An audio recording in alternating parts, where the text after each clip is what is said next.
So, Marvel vs. Capcom Infinite is now a thing, and to be honest, I've been feeling let down by it at every turn. The game's art direction is not great, the UI is boring, the music is garbage, and the roster is utterly disappointing. After watching a playthrough of Story Mode, I felt that I had seen the game's winning hand, the reason why all these other sacrifices had been made, and I was content to never have to purchase the game ever. Don't get me wrong, the gameplay itself looks solid and probably better than Marvel has ever been, since I wasn't really a fan of the utter chaos of Marvel vs. Capcom 3. However, my interest in the game has been dangling by a fishing line in the form of the playable Monster Hunter DLC, whom I have been wanting in a Marvel game ever since Marvel 3. Granted, she's DLC and she should have been in the initial roster since she's in the story mode, but fuck it, we're doing the DLC Tango now. And as it turns out, we have a trailer from TGS featuring Monster Hunter, and well, congratulations Capcom, you've reeled me in. Now, I love analyzing fighting games for their art and production, and I'm a huge Monster Hunter fan, so I want to go through this footage and break down the Monster Hunter's moves to reference them back to what a hunter can do in the Monster Hunter games. For starters, she's wearing a set of Rathalos Blademaster armor, a decent low-rank armor set with just enough sockets to slot an Infinity Stone.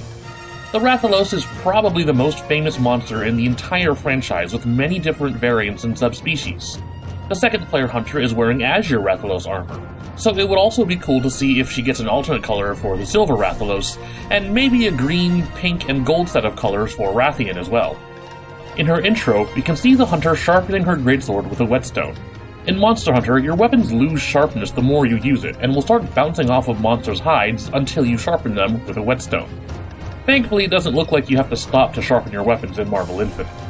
She has a light kick normal that's based on the basic unarmed kick that all hunters can do.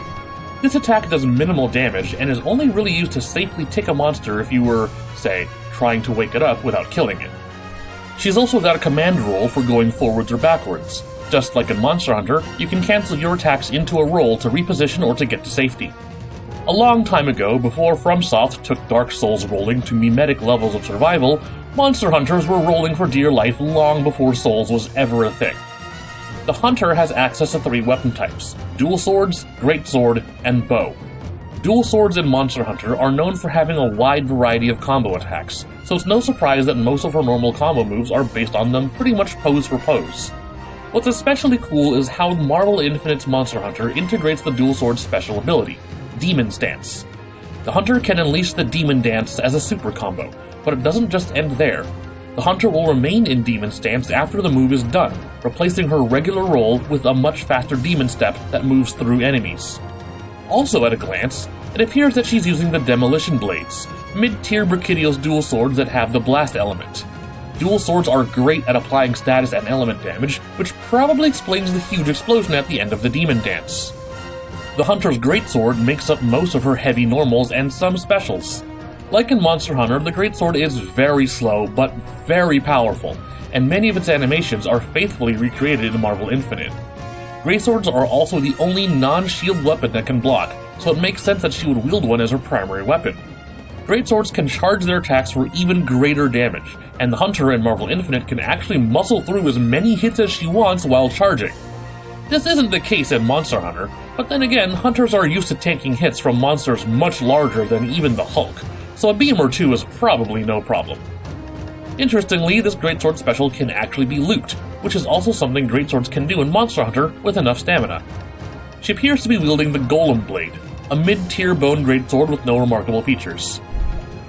The Hunter's bow plays just the way the bow in Monster Hunter plays. While primarily used to pepper monsters with arrows, the bow's special charge changes her shots based on which bow she uses, from rapid-fire salvos to fanning spread shots. She can also fire an arc shot upwards to rain down attacks from above.